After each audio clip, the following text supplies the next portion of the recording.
Okay, so hello, homeroom again.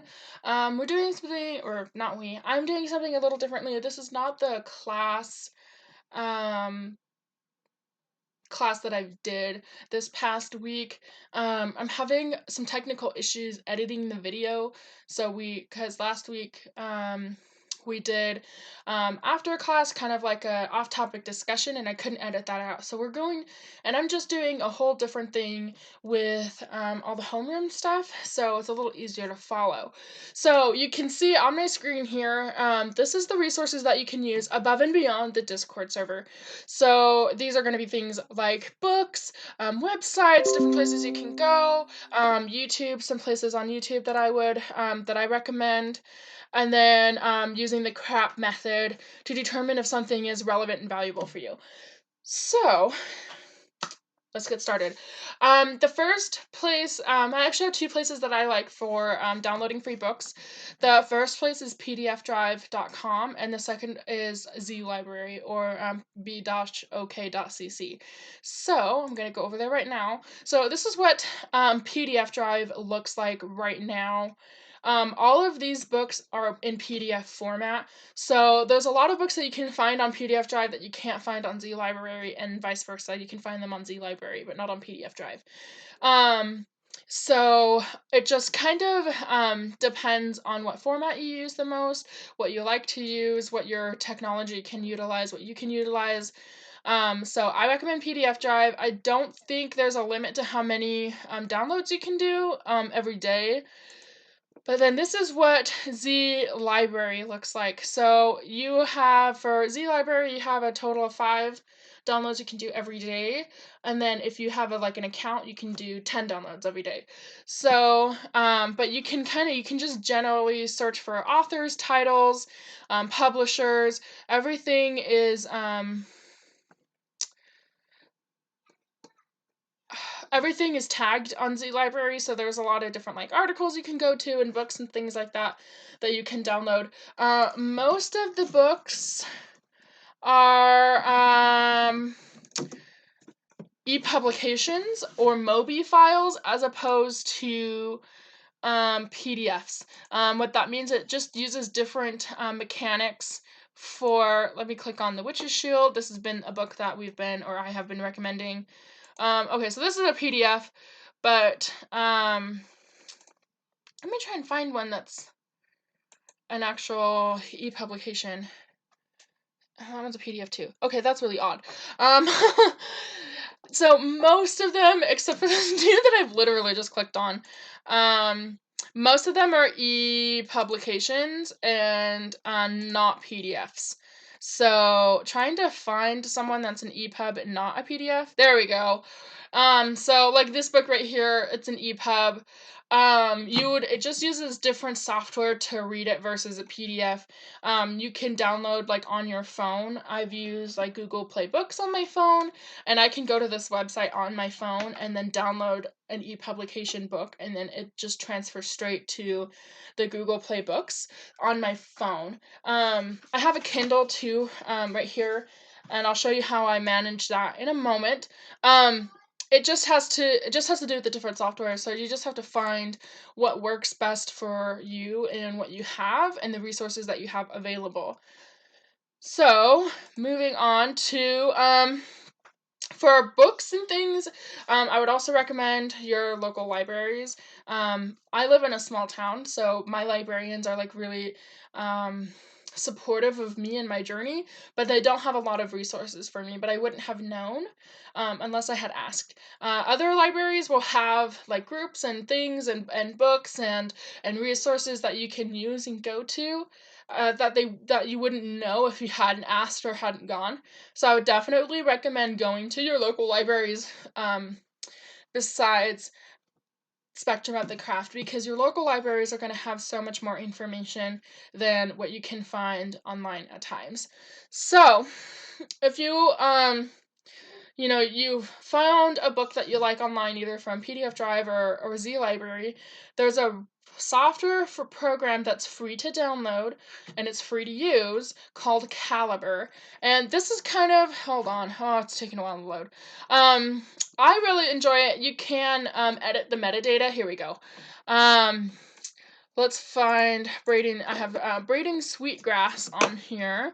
So you can see on the side, this is a MOBI file and a PDF file.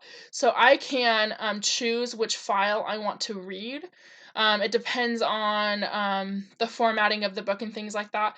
You can also edit the metadata. So you can click on the edit metadata button. If it's going to pop up. It's not responding now. Now it's thinking.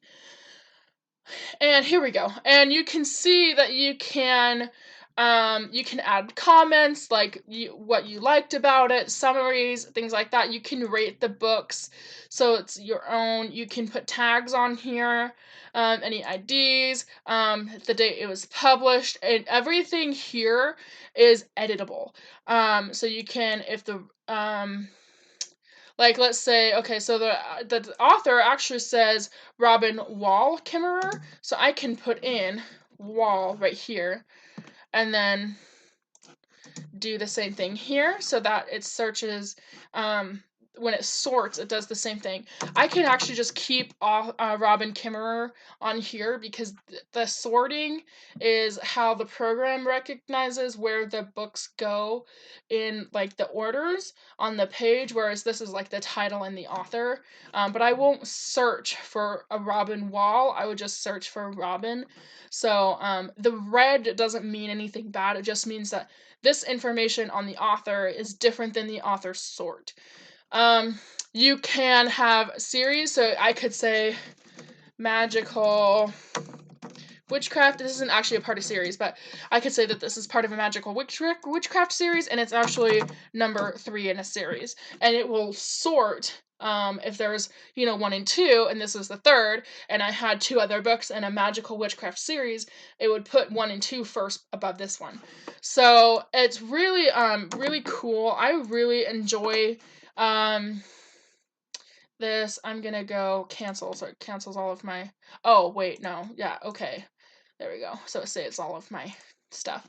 I really enjoy Calibre. You can as well, you can see that braiding sweetgrass is a MOBI file and a PDF file. I can convert it. Come on. I can convert this into an ePublication file as well. So output format EPUB, you click OK. And then I can manage it and use that ePublication file on my Kindle. So all of these things can be done on this software, and I really enjoy it. That's why I use it. I use it for managing all the books on my Kindle as well. When I plug it in, it has a whole other library for it that it tells me what books are on my Kindle, which aren't, and I can edit everything on my Kindle on my laptop. So that's why I really recommend using Calibre, especially if you have a laptop like I do, or like access to a computer to manage all of those things. Now, if you're in the book closet and you have like a shared computer, you can still use Calibre and you can just change the titles. So you can change the titles on the edit metadata. You can also change the covers, so you can be really like covert about everything. So you can change the cover to a different book, and then you can change like the information to be like, this book talks a lot about blah blah blah blah blah, right? And it looks, and the title says something different, but then you know what it is. So if you have someone who's like on your computer going, oh, what books are they reading, they're not gonna see the Green Witch, the Hearth Witch, Herbal Magic. You can change all of these things to better look like something that someone else would be looking for. So I personally would recommend Calibre. You don't have to use it. That's totally fine. Another website that I would recommend is SacredTextcom.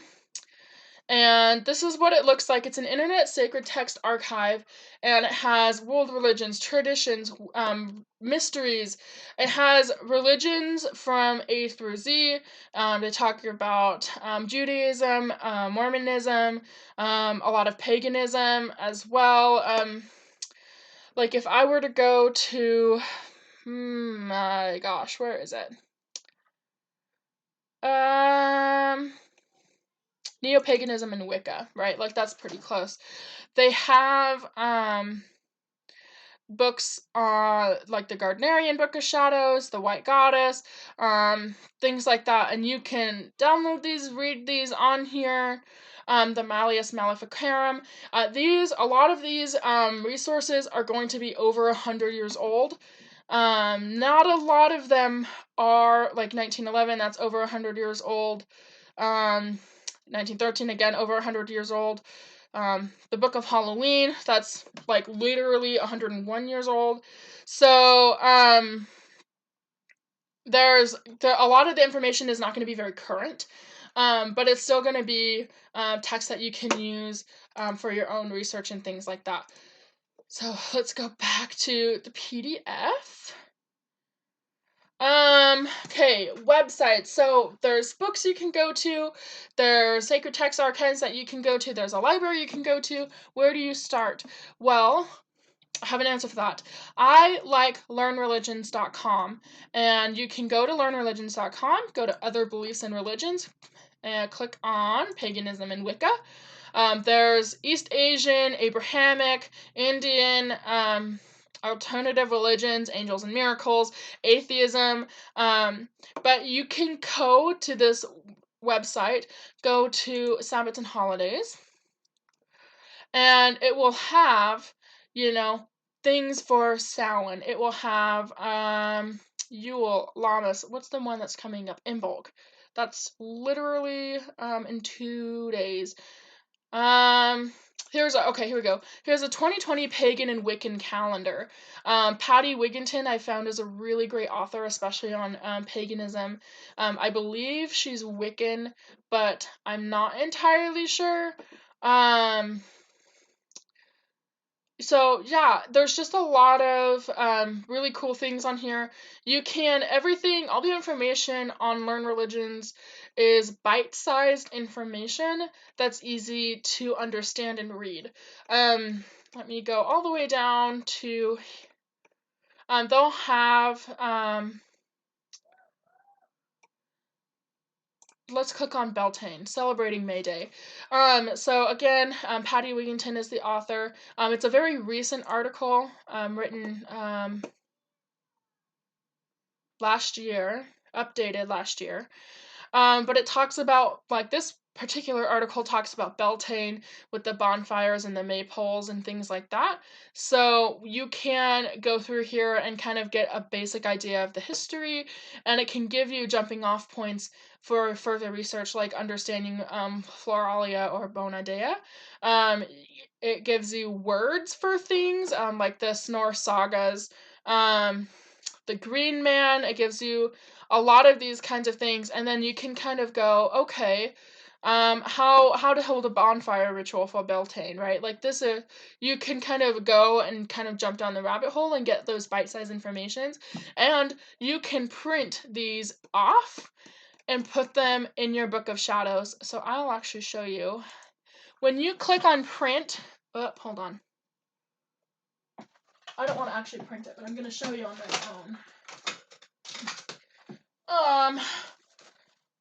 That's not true. I'm not going to show you on that one. I have a couple different ones. Hold on. Yeah, here we go. So this is kind of what it looks like when you print it off. And you can print this off and use this as further in-depth research when you're doing your own. This is my Book of Shadows specifically for all the holidays. So I can show you. Let's go to one that doesn't have like a lot of information on it. Okay, hold on. Here we go. So I got this from, it just talks about setting up your Beltane altar. And I've printed these out and I've put these in my Celebrations Book of Shadows. so that when the different holidays come up, this is something that I can like open up to and have all of that information ready, but I don't have to handwrite it all myself. If you're curious about how I organize my books of shadows, because I have one, two, what is this one? Shadow work. So I have 4 book of shadows. If you're curious about how I organize these, I'll be talking about that in my creative crafts class. So that's just something to kind of keep in mind, that a lot of these things you can kind of print off. Like here's another one I literally just opened to it, is how to hold a Mabon apple harvest rate. So again, also written by Patty Wigginton, updated really recently, and really simple information I can go into here when I'm ready to research more about Mabon and its history, and use this as a jumping off point for further research. So, another website that I would recommend, there's a couple actually. Come on, where's my PDF? Here we go. So there's Learn Religions, there's Witches of the Craft. It's a little bit, as you can see, it's a little bit of an older website in terms of how it's updated. Right here you see it's the 2019 pagan calendar, not 2021. But they're still putting information on here. There's a community on here, I believe, but there's a lot of information about witch history, different spells they have on the side here. Categories of interest, index of their pages, how to make a wand for Imbolc, things like that. There's a lot of, like if Learn Religions is a really like shallow option, then Witches of the Craft is going to have more in-depth knowledge on a couple of the other things that you can use for basic witchcraft. So, going down, there's one more website that I would recommend. It's called the Modernwitch.com, and I have a link to a specific web page. Excuse me. While it's loading, it takes forever to load. It's cute though, but it just takes forever to load. And this is actually, this webpage is their favorite occult websites. The link is updated regularly. They have archives of Western erotica, Western esoterica. There's a hermetic library. There's the sacred text archives right here, the infinite beyond. All of these links are summarized a lot better than I can tell you. So that's why I have it here, so you can do some more in-depth research on your own. That's not necessarily from Spectrum of the Craft. And then, I think that was YouTube. So, YouTube is really valuable in terms of the information that's on there. The only issue is you have to be really careful that people have done their own research, and the only way you know that is by doing your research to make sure that people are speaking truth. But there's some creators that I really enjoy. Let's open link in new tab. Open link in new tab. Open link in new tab. So the first one I would recommend is, all of these are women. I'm a woman. I like these people. You're going to find others on here. The first content creator is the Witch of Wanderlust. She does a lot of like in-depth on protection and things like that. Tarot cards and it's all free. So I recommend her. I also recommend the Green Witch. She focuses more on herbology and things like that, doing spells and things. And then the last one is Hearth, or the Hearth Witch. My computer is freezing. Goodness gracious. Come on. So Hearth focuses more on in-depth on, at least I like the videos where she talks about... Hey everyone, so it's Hearth and welcome back to... There we go. She talks about, I like the videos where she talks about the different, Sabbats. She has, videos on all the different Sabbats and how to celebrate them if you're in the broom closet or not. She goes into altar setups and things, how she does that. How to find things, and she just has a lot of information on the Wheel of the Year, general altar setups, things like that. So those are the three that I really enjoy. The other thing is YouTube has a specific algorithm where it shows you videos it thinks you will like based on what you've watched. So if you're watching a lot of witchcraft videos, depending on the creator, right, it'll send you more witchcraft videos. And there'll be times where you'll find that YouTube offers you videos that are like from really obscure sources, but then it really resonates with you and you find someone else that you really like. I don't have a lot of time personally for me to be watching a lot of YouTube because I'm teaching myself and I have children. So, I just really recommend YouTube content creators specifically for witchcraft education because, if you don't have time to like sit down and read a book, then sitting down and putting headphones on and watching a YouTube video while you're cleaning the kitchen or doing whatever can really be beneficial because then you'll glean like little bits of information from what people are saying and talking about, and then you can continue your path that way. So there's more than one way to understand and gain knowledge from various people and sources that are not necessarily a spectrum of the craft. And we wanted to about this because we didn't want students to feel like you only had one source to go to, like you only could go to Spectrum of the Craft for answers. We want you to be confident in your own ability to do your own research and continue on your own path because the only person who can be responsible for yourself is you. And we want you to feel confident in getting those answers for yourself. So, how can you determine if information is truth and valuable for you? So the first thing, especially since we are talking about spirituality and witchcraft, you have to be just really careful and just take what resonates with you and leave the rest. So we recommend using the CRAP method. It's CRAAP. C stands for currency, R stands for relevance, A for authority, A for accuracy, and P is for purpose. Now I have a website that I really enjoy for the CRAP method from the Central Michigan University libraries where they talk about the CRAP test or the CRAP method. And so the CRAP method is only one way to test if content is truthful for you. There are other methods such as radar, but since it was one of the first evaluations for content, we'll focus on CRAP. So currency talks about when was the information published or posted, which is why I really enjoy Learn Religions because they're constantly updating the articles and things to make sure that the articles are relevant and up to date for the people that are reading them. This isn't going to be necessarily true for like sacred text archives or archives that handle material that's like way older. Because we're focusing on witchcraft and spirituality, just because something is current doesn't mean it's going to be accurate. So you have to keep that in mind depending on what the source is talking about. If a source is talking about one of the Norse sagas, for example, they should be using the source of the actual poetic Edda that they're reading from and not from someone talking about it. Are links functional? This is another one. There'll be links that people will use that will sometimes die. The link will no longer be relevant.